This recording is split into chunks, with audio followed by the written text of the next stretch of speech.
Hi hello welcome to Jahasan media. ఆ heroine చాలా professional. ఆమె స్థానాన్ని ఎప్పటికీ ఎవరు భర్తీ చెయ్యలేరు.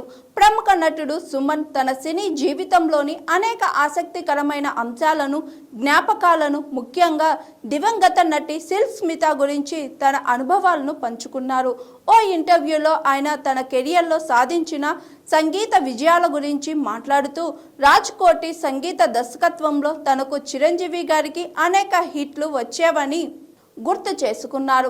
ఇళయరాజా తక్కువ చిత్రాలకు సంగీతం అందించిన రాజ్కోటి అందించిన ట్యూన్లు అప్పట్లో ట్రెండ్ సెట్టర్గా నిలిచాయని చెప్పారు. డైరెక్టర్ శరత్ తన పాటలను అద్భుతంగా చిత్రీకరించేవారని, ట్యూన్కు తగ్గట్టుగా స్టెప్పులు వేసేలా ఆయన ప్రత్యేక శ్రద్ధ చూపేవారని సుమన్ అన్నారు. ఆడియో హిట్లు, క్యాసెట్ల అమ్మకాలు, సిల్వర్, ప్లాటినం డిస్కుల ద్వారా అప్పట్లో సినిమా పాటల విజయాన్ని అంచనా వేసేవారని తెలిపారు. ఆటోలు, టాక్సీలలో తన పాటలు లౌడ్గా ప్లే అవుతున్నప్పుడు, పండుగలప్పుడు, కార్లలో వెళ్తున్నప్పుడు తమ పాటలు వినిపించినప్పుడు కలిగే థ్రిల్లింగ్ను ఆయన వివరించారు.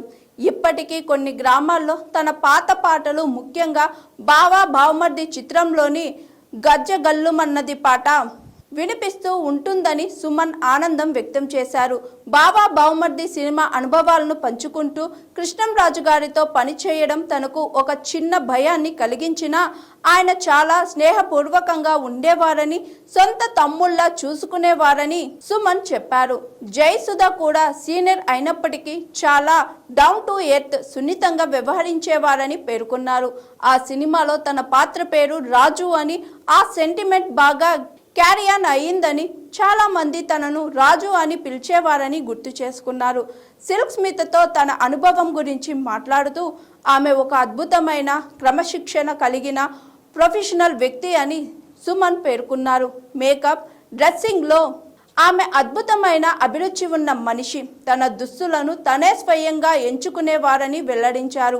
ఆమె చాలా స్నేహపూర్వకంగా, నిష్పటంగా వ్యవహరించేవారని, అయితే తప్పుగా ప్రవర్తించే వారి పట్ల చాలా కఠినంగా ఉండేవారని తెలిపారు.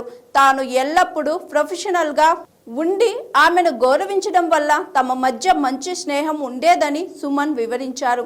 ఆమె ఆత్మహత్య చేసుకోవడం చాలా దురదృష్టకరమని, ఆమె స్థానాన్ని ఎప్పటికీ ఎవరు భర్తీ చేయలేకపోతారని, సిల్క్ స్మిత స్థానం ఇంకా ఖాళీగానే ఉందని సుమన్ ఆవేదన వ్యక్తం చేశారు. ఆమె కళ్ళు, హావభావాలు అద్భుతమని, ఆమె ఒక గొప్ప వ్యక్తి అని కొనియాడారు సుమన్.